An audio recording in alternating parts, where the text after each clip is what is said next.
We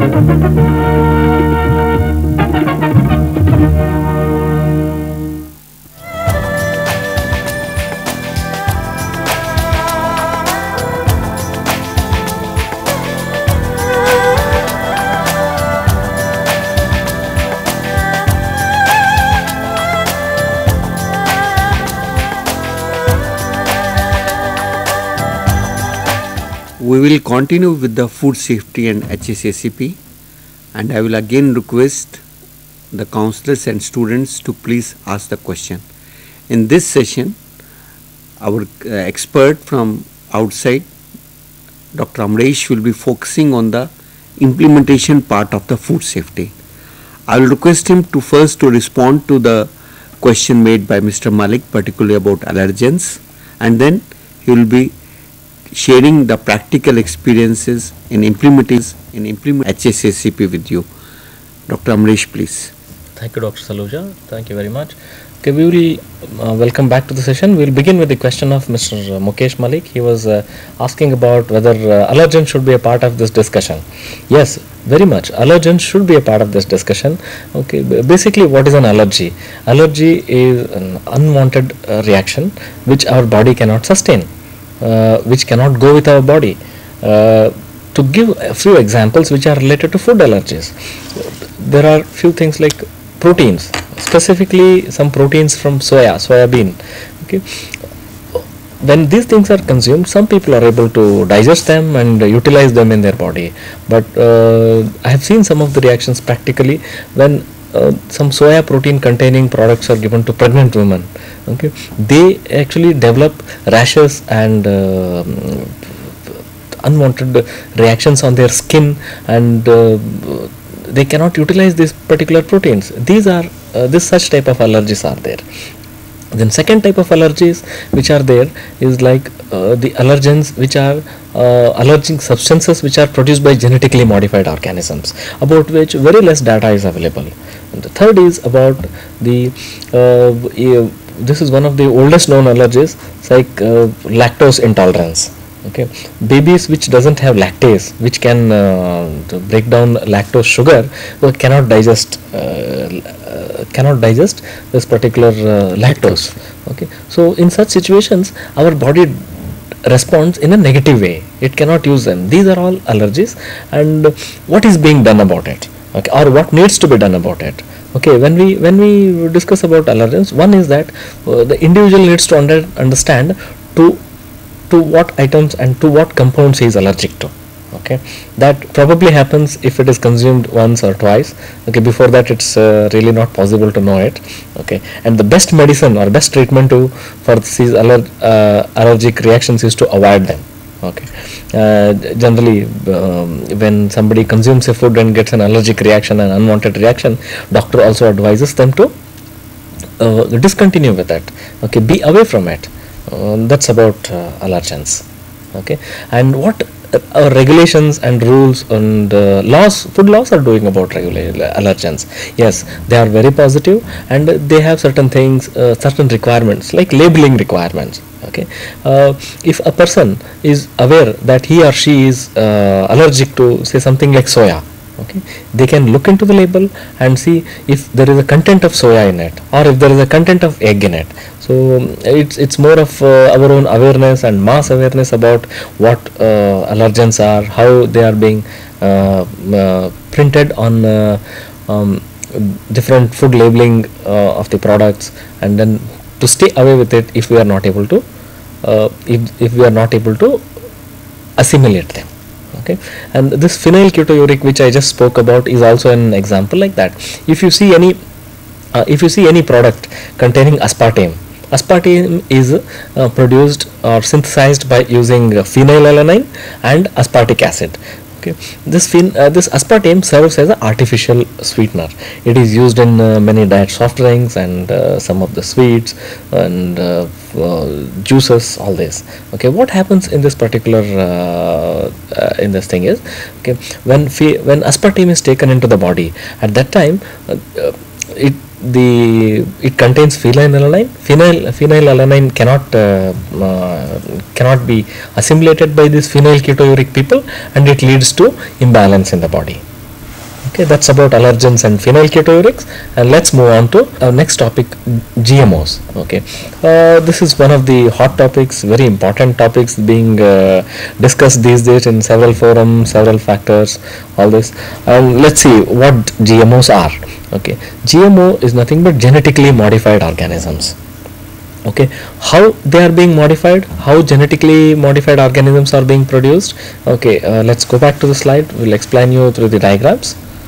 Okay, so okay, here what happens is that let's discuss about what is the purpose. Okay, there are some plants which are being used as food. Okay, the main purpose of doing genetic modification is to get some desired characteristics in it, either to enhance nutritional values or to get disease resistance or any other yield related things. Okay, so here there are genes isolated from different organisms. It can be from a bacterium or it can be a virus. Okay, from this, and this is then made into a recombinant gene, or it's called a transgene. Okay, then these transgenes will have the characteristic of inducing those characteristics into the plant into which these genes will be induced. Then a transgenic plant is produced after injecting this transgene into the normal cell. Okay, now why GMO has gained so much importance? We have discussed about the benefits. It will give us disease resistant or chemical resistant, high yielding and nutritional value products. But why they are being discouraged? Why people are not really towards GMO? Okay, I'll brief you about that. Okay, now reason is like this. GMO is a very recent development.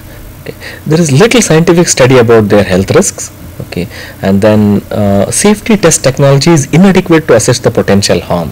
Okay, they can carry unpredictable toxins. Okay, like what Mr. Malik was mentioning, these toxins can be allergic or they can be even fatal also. Okay, then they may increase the risk of allergenic reactions too. These are four major things. Now see what is happening in a genetically modified organism which is being used as food. Okay, this DNA does not always fully break down into in the alimentary canal. Okay, here the gut bacteria can take up the genes and GM plasmids, and this opens up the possibility of the spread of antibiotic resistance. For example, we have isolated an antibiotic resistance producing gene. Okay, what happens if that gets into our tract and it is not digested or degraded fully and enters into some other bacteria? Okay, if in the plasmids etc., then the disease, the antibiotic resistance can even come to those microorganisms. Okay, which can be fatal in treating some diseases, which is not favorable in treating some of the diseases. Okay, then second thing is that insertion of gene into the genome. See, very important thing to observe is that we are trying to play with the natural genome of an organism. Okay, here insertion of genes into a genome can also result in unintended effects. Okay, we are only trying to get some of the beneficial things like herbicide resistance or nutritional value, but there can be unintended effects which need to be reduced or eliminated by selection. Since some of the ways of inserted genes expresses themselves in host of way, they can affect the crop own genes are unpredictable. Okay, what happens is that we have some expectations and then we inject this gene. Okay, if it has got some unpredictable manifestation, if it has got certain things which are not directly known to us and not traceable easily, then problems can occur. Then genetically modified foods can become a food safety concern. Okay, as already discussed, they can also lead to toxic allergenic compounds. Okay, and since we are not aware what they can produce, okay, we cannot analyze and control them. Okay, look at the last part of the slide. This flower SAVR, this is one of the genetically modified tomatoes produced in USA for which safety risk was assessed. Okay, then if it is risky, what should we do? Okay, what is the way forward for the GMOs? Okay, GMOs way forward is that there has to be a very stringent and adequate reference frame or a framework need to be worked out to assess their risk. Okay, it should be well tried, well assessed, and all possible uncertainties need to be taken care of before genetically modified foods are being put into market. Okay, for any economic reason or any market reasons, genetically modified foods should not be just pushed like that, thinking that they are safe. Overall aspects of where majority of our foodborne illnesses are found, whether it is at home, whether it is with the processed foods, whether it is at catering institutions, there is a small statistics which I would like to share with you. Okay, this is here the majority of the food outbreaks, as we all know, happens in large scale scatterings. Okay, almost 53% of total outbreaks are in large scale catering premises. It may be in hotel or it may be in cafe, restaurants, etc.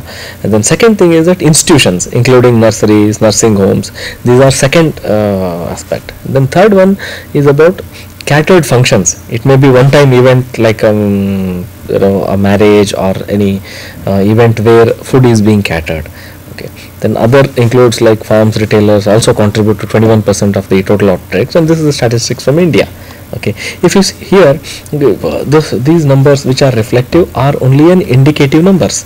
Okay, why? Because okay, many of the food safety illness or foodborne diseases that occur are not reported. Just imagine ourselves.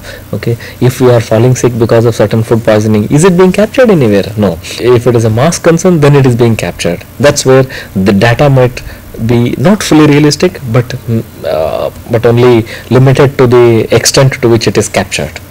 Mr. Amrish, any information about the particularly unorganized or street food data? Where does it? Yes. There is one important information which I would like to share here about the street food. This one specifically, if we take situations like in Delhi. Okay, what is happening next year? We are coming up with the Commonwealth Games, and a lot of things have been organized, and in whether it is there or not, but Ministry of Food Processing, Ministry of Health, they are actually bringing up with so many schemes and so many developmental activities to educate street food vendors. I would have brought some of the brochures which have been brought out by Ministry of Food Processing, Confederation of Indian Industries, and Ministry of Health. Okay, they are doing a mass drive to educate street food vendors. Okay, here general practices of hygiene need to be taken care specifically, and they need to use the right ingredients to prepare foods. That is what is important from a street food vendor. These are some more important considerations what we should follow at our home or at institutional catering or at street food vendors. Okay, choose processed raw materials. Pack cooked foods as soon as possible. Then store cooked food at a temperature beyond danger zone. We'll discuss what a danger zone is. Danger zone is basically a temperature range where the pathogenic or any other pathogenic microbes especially can grow very easily, multiply, and intoxicate the food. This is the danger zone. Okay, so that's why either we cook it and store it, or we store it at a lower refrigerated temperature. Okay, then reheat cooked food thoroughly. Avoid cross contamination. This is mainly about the cleanliness of hands, etc. Then be clean, keep clean, and deliver clean. This is for the catering industry. Then ensure pest control. Pests can also be a means of contamination for you. The pests move here and there, and they can bring pathogenic microbes from either the sewage or from elsewhere, wherever they go, and they can contaminate your food because they move everywhere. Okay, then use potable water for processing. As I was earlier discussing, water quality forms a most important thing in making the food safe. If you take all ingredients right, and if you don't take the right or safe potable water for processing, that can become unsafe. Okay, then and whenever you are not sure that this is not the right food or this is a spoiled food, just don't take any chance and just discard it. That's how. If you buy a processed or packaged food, something like say like a juice packet, if it is bulging, and that shows there is an anaerobic reaction inside, and there is a gas production, and if you are not very sure whether it is bulging or not bulging, whenever you are in doubt, just discard it. Now let's come to the implementation part of food safety. See, so just to summarize before we move on to this, I would like to tell, we have discussed about what is food safety, different terminologies in food safety, and what we should do at different levels, at home, at catering institutions and establishments, and what are the risks associated with different food hazards, that we have discussed. Now we will come to this major aspects of food safety management system. In our individual homes, we may not actually implement a system, but we follow general hygienic principles. But when it comes to large manufactured foods or processed foods, okay, having a system in place is very, very important, because these activities are being done routinely every time, and every time we need to produce the safe food. So having a system in place is very important in manufacturing sector. Okay. Here we will be discussing about what is HACCP and what are the hazards, and then steps in implementation of HACCP. Let's take an example and see how we can do HACCP. HACCP is an internationally accepted and proactive system, or it's a preventive system, and it's a systematic methodology to develop systems and processes to make food safe. Okay, so this is a methodology, that is a systematic approach. The important point is that it does not test the food and say that whether it is safe or not. It focuses on the processes and practices which are employed in producing these foods, handling these foods, and transporting them. So if our inputs and processes are safe, if we follow the right practices, then the outcome is safe. That's what is the spirit behind HACCP. This is about HACCP began long back as a concept. In 1960s, this NASA, the Aerospace Administration of USA, they were planning to produce an absolutely zero defect safe food for their astronauts. Imagine in space there is no one to take care of, so they should be very sure that whatever food they carry, it's absolutely safe and doesn't hinder their operation or mission. And that's from where it started as this one. Then they requested the US Army lab, and then a company called Pillsbury. This is known to all of us, Pillsbury brand, and they were given this challenge to develop a zero defect or completely safe food. From there began the development of HACCP.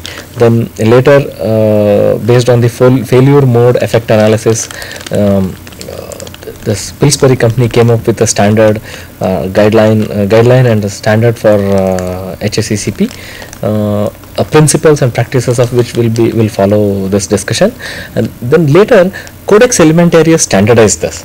Okay, they come up with certain standards, and then Codex Alimentarius, which is a part of the FAO and WHO, all have standardized these HACCP guidelines and standards. In HACCP, now it is not only the manufacturing activity that is being taken care of, it is from farm, from the production level till it is processed, and even beyond that also.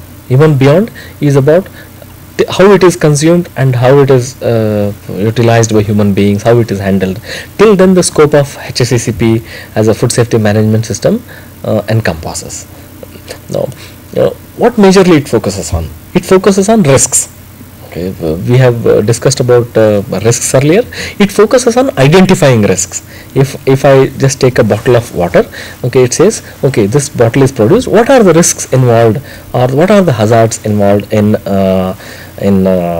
producing this, and what can come into this? It focuses that. Then it establishes something called CCPs, critical control points. Okay, this is a step in the production or handling process, okay, beyond which where a control measure need to be put in place. For example, I'll take an example and say, if it is a water processing, if E. coli is a hazard, okay, the critical control point is a step in the process where some action need to be taken. It may be disinfection using various methods. Such action need to be taken to control this hazard. Okay, that is a critical control point. If the hazard passes beyond this step, and then it will be then the hazard can go into the product. Then set control limits. For example, when disinfection is being done, say, take for example, it is being done using chlorination.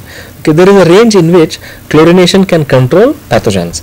Okay, so any process that is being set will not be always functioning at the targeted this one, there will be some process variations. That is why we have to set control limits. So whenever the concentration of the disinfectant chemical goes varies and goes beyond certain limit, it needs to be controlled. It needs to be kept in control to ensure that the process is always taking care of disinfecting the water and killing the microorganisms or pathogens. Okay. Then next one is it's about the control measures, and it's not about one time doing it. We need to validate the control measures. Okay, we need to validate and see whether has it being actually taken care of. We have to test and confirm the results, and then monitor it on an ongoing basis. This is in nutshell about HACCP. Now, what are the benefits of HACCP? The main benefits are that we already saw what can happen if food safety things go wrong. If food safety is not ensured, or if there is a foodborne illness, we have seen what can go wrong. So all those things can be avoided by implementing a HACCP or a food safety management system, a plan. Okay, then this is like enhance food safety and reduce risk of foodborne illnesses. It also provides greater confidence from a company point of view or from a manufacturing firm point of view. It enhances the confidence of the customers in the products being produced. Then next one is reduction in production costs through reduced wastages. For example, if something unsafe is produced and recognized within the factory, okay, then that goes as a wastage. If it is not reworkable, then wastage is there. But if you put HACCP in system, those wastages can be avoided. Then facilities compliance with statutory requirements. In countries, there are legislations where HACCP certification would be compulsory for any food processing industry. So here, certifying for HACCP can automatically make a facility, food producing facility, compliant with regulatory requirements. Okay, then also the current and potential hazards can be identified and removed or modified. Okay. Then reduce the number of customer audits, cost and management time. This is from a economic point of the companies or the firms which are producing the food products, packaged food products. If there are a lot of complaints regarding food safety, then there will be a lot of customer audits, and it's a waste of time as well as it's a waste of money, and it's so these things can be taken care of by implementing HACCP. This is again, by implementing HACCP, we also follow the international norms. There, codex and other certification bodies, accreditation bodies make a harmonization of systems across. Whatever system is followed in the USA or maybe in Europe or in India, it will be uniform. For example, if a company is certified for say ISO 22000 or HACCP in India, they would also follow the same set of procedures and protocols like what is being followed in other countries. So this forms a harmonization. Okay, when there is a cross-border trade occurring, if you tell to an outsider that okay, my company or a factory or a food facility is certified as per HACCP, then yes, it gives him a confidence and comfort level. Yes, okay, your products are safe to import into our country. So that is the advantage. Now we will again come back to the major types of hazards that are there in this one. This is physical, chemical and biological again. Just to show you some of the physical hazards, this can be anything from right from a hair, bone or a seed or a metal piece. Why all these things are listed is that based on the process it's being followed, this can become a physical hazard if it becomes a part of this. Hair is a common hazard which we have seen, and other things like you might ask how metal pieces can come. Okay, usually metal pieces of nuts and bolts which are used for manufacturing these foods, if they are loose and if the machinery design is not adequate, then these can fall into the food and they can come. For example, if any of you are working with the biscuit industry, generally staplers and stapling pins are not allowed to be used anywhere near the processing area at all, because stapler pins are, if fallen into a dough or a flour, it becomes very difficult to isolate them or to identify them. So there are some such practices to avoid physical hazards. Then chemical hazards, this is what we discussed earlier. It's a list of that, like agricultural residues, chemicals, veterinary. I'm just refreshing it to keep it alive while we go ahead. And then last one, which we didn't discuss earlier, is about radioactive residues. Okay, from where these can come. Okay, this can also this can be a part of the earth. If you see the specification or standard of IS 14543, that is packaged drinking water standard, there is a requirement to test for alpha and beta, gross alpha and beta activity. Okay, this particular thing to ensure that whatever we consume does not have any radioactive material going inside. Okay, now microbiological hazard. This is a broader list of commonly occurring pathogens which we are supposed to prevent while producing foods. Then I was mentioning about a danger zone. Okay, this is a zone. Okay, in between these temperatures, bacteria grow very rapidly. So that's why food should not be kept at this comfort zone. Either it should be hot or it should be too cold, where microbes cannot grow or the pathogens cannot grow. These are some of the biological hazards.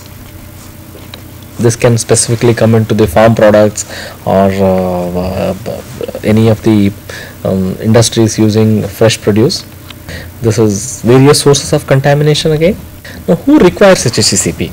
Okay, HACCP is required by each and every food producing industry, be it a very complicated product or a simple product like water. Okay, for all of us, water is a very single compound and single product, but still water is so complicated as a treatment product. Okay, if you see the standards and specifications, water has the maximum number of parameters to take care of and compared to others. If there are 15 specifications for a product like biscuit, there are more than 100 parameters and analytes which need to be analyzed and taken care of for water.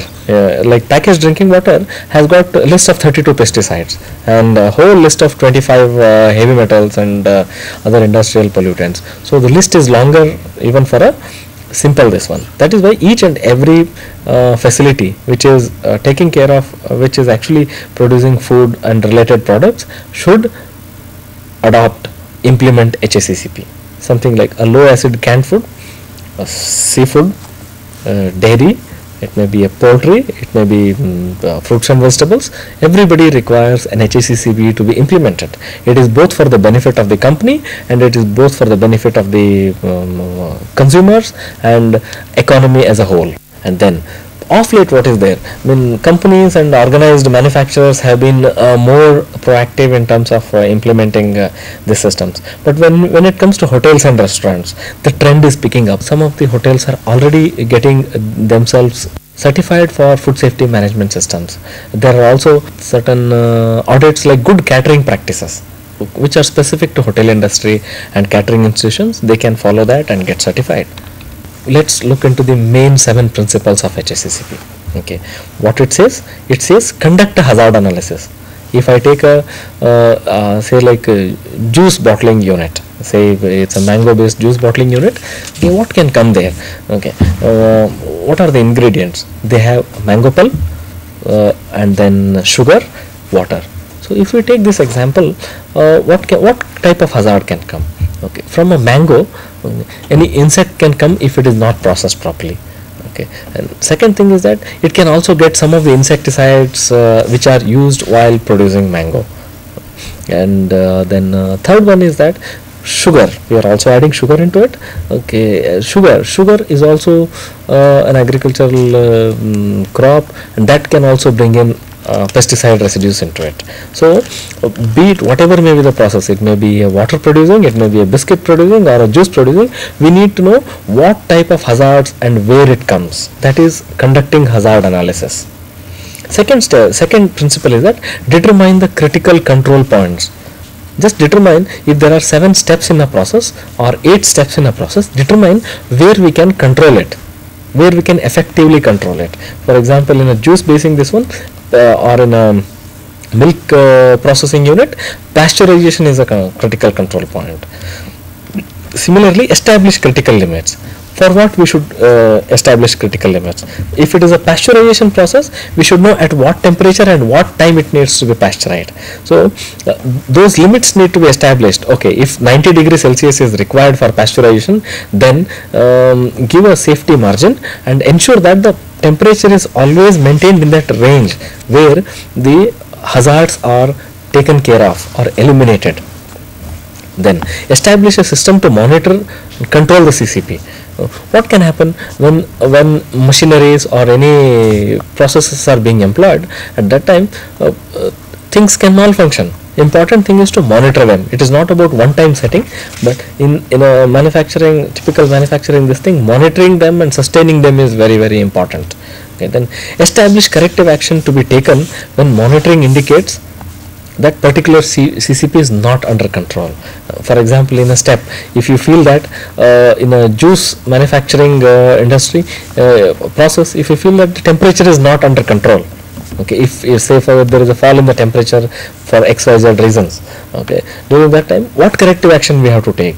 Okay, corrective action that can be done is the product which is there can be isolated and it can be either discarded or it can be sent for reprocessing if it is technically feasible. Okay, such corrective actions need to be taken care of. And if it is a water industry, then again, if chlorination is not effective, you will have to again divert the water to the a step behind, rechlorinate it and get it back. That's how it is. And then establish documentation for all procedures, records, and appropriate to this principle and their application. Okay, why we should document? Okay, document and procedures at times in practical implementation of these standards like HACCP or even maybe any other quality management system, food safety management system, there is a general hindrance or resistance towards documentation. People say, we know why we should write it down. Okay.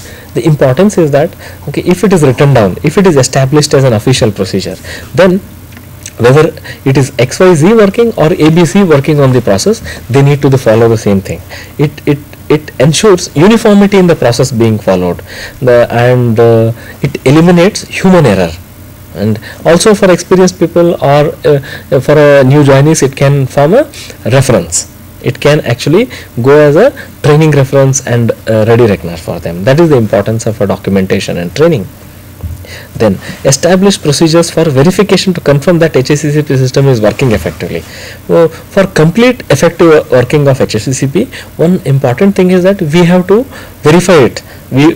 These are verified either through an internal audit, or it can be through an external audit, or it can be through a routine checklist based verification. So if we keep verifying and ensuring by verification that things are in process, then only HACCP can be effectively implemented. Or else if it is just done on the inaugural day and then left it to itself, probably over a period of time system degrades or system may get loosened. Everything may not be followed as written. So audits and verifications are very, very important and integral part of HACCP or food safety management system. Steps in implementation.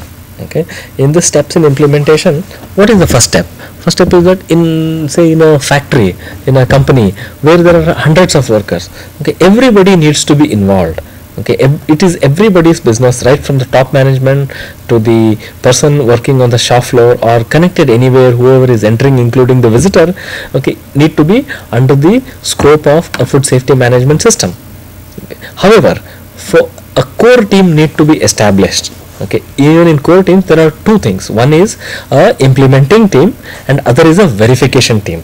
This is done to avoid bias. Okay, if I or any individual does it, there can be a bias saying that okay, I have done it right.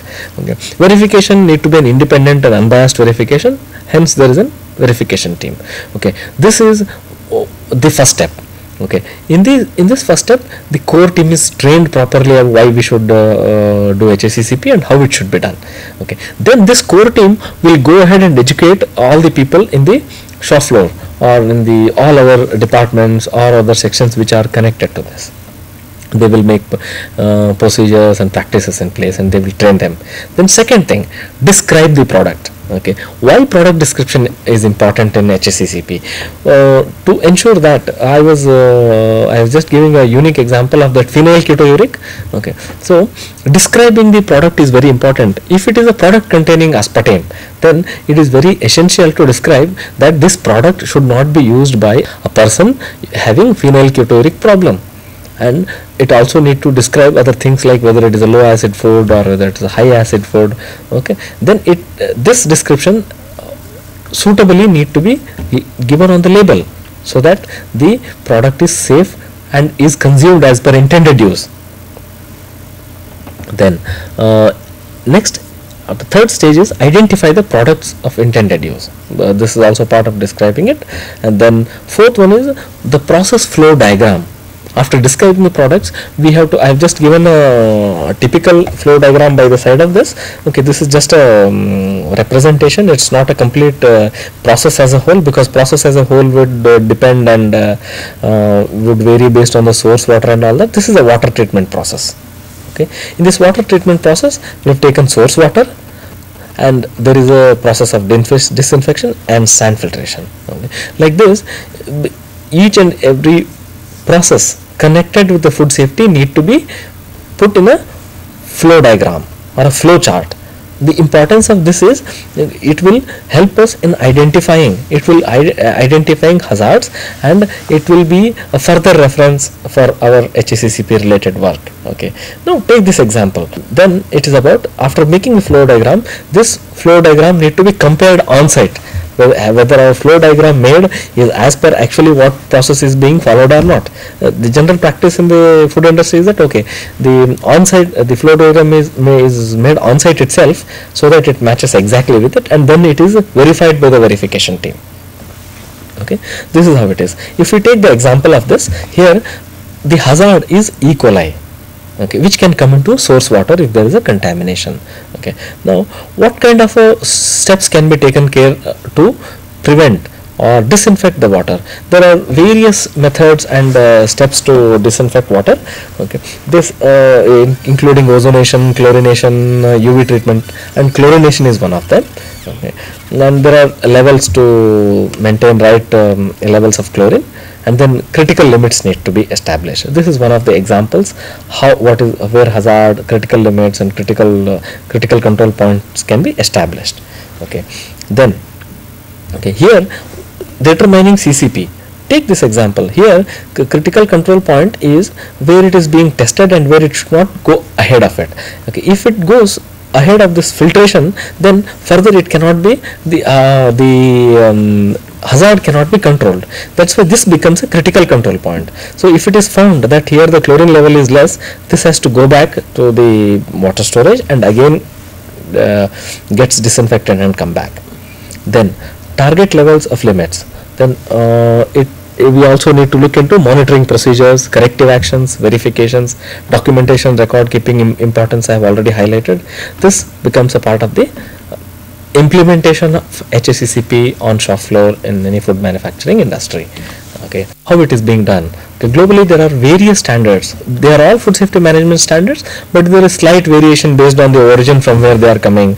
Like a standard HACCP certification can be done based on the Codex guidelines. Then there is standard which has come later is like ISO 22000. This encompasses HACCP as well as some of the elements of ISO 9001 2000. Okay, then ISO 9001 2000 also got slightly revised in 2008, but this is the system part of it. Then there is one more food safety management system called IFS, which is International Food Standard. This includes HACCP requirements as well as certain requirements for handling allergens and genetically modified organisms. And then the fourth one is BRC. This is food safety system as per HACCP based on British Retail Consortium. Okay, then other one is SQF, Safe Quality Food. This is another standard. Okay, and let's quickly see why sometimes HACCP, though implemented certified, cannot be effective. It is like absence of legal requirements, and maybe top management may not be fully committed to doing the required actions.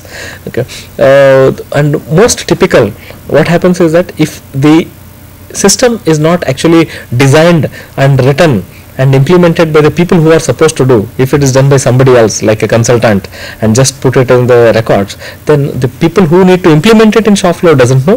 That can be a lacuna in implementing HACCP system. Okay, just to summarize this particular thing, it's like food safety. We have discussed about food safety as a general this one, and a systematic approach based on hazard analysis and establishing critical control points.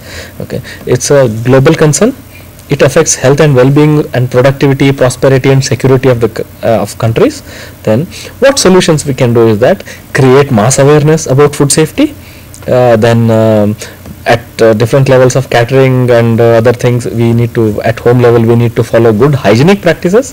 Then third one is implementing food safety management systems like HACCP at institutions and manufacturing level, and at farm level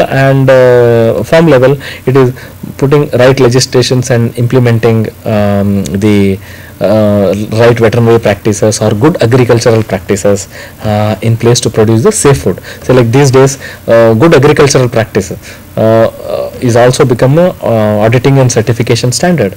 Okay, and then another thing is, like, you might have heard about organic products. Organic product is also a latest development, not latest development, but has come into light now. Historically, India has been producing a lot of organic products without artificial fertilizers or insecticides, but now it has come into an official standard. Okay, that can also be a solution to have safe food. Maybe Dr. Amrish, maybe your example you can just explain and if repeat how to do it for our students. Okay, now let's take this example. This example deals with implementing HACCP system at a water treatment plant. Okay, in water treatment plant, source water is the major raw material, or you can call 100% raw material. Okay, here water is subjected to, as a first step is hazard analysis. Okay, hazard identification, risk identification, hazard analysis. Okay, one of the hazard example which I have taken is like E. coli, Escherichia coli. There can be other hazards also. We can also take into consideration hazards like pesticide residues, which can come from agricultural fields into the source water. Say if our source water is a surface water like a lake, then it can be that can again become a hazard. And here we have identified the hazard. Next is that we have to put control measure. For E. coli, we have put a control measure like chlorination. Okay, then after putting a control measure, we have to establish critical limits. This always may not be at 6 to 8 milligrams per liter, so that's why we have put a critical limits called, it should be always within 6.5 to 8.5 milligrams per liter. So here what happens, the moment it goes slightly near to this, the person operating the process will control it either by increasing the flow or based on the system whatever is implemented, and increase or decrease the chlorine level. Then this is about critical limits. Then he will record it. That becomes the next part of implementation. Then these things, when recorded and kept, it becomes a part of evidence while auditing and verifying the implementation part of the system. Thank you very much. Thank you, Dr. Saloja. Thank you very much.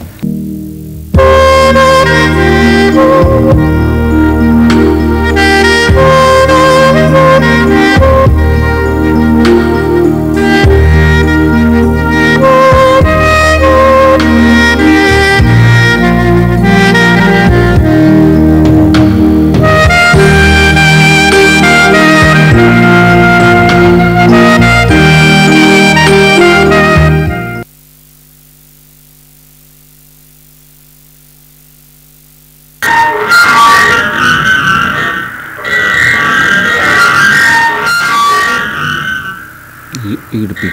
Hello. Yeah, Mr. Malik, allergens would be a part of this particular discussion, and allergens do come from different sources of food, whether it is from the processing or from genetic modification. Allergens do occur, and we will discuss about it. Thank you, Mr. Amrish. We will continue the session, and I will request the students and the counselors that they can ask the questions, and when we will be discussing its implementation part in detail. Thank you very much. Thank you, sir. Thank you, Professor.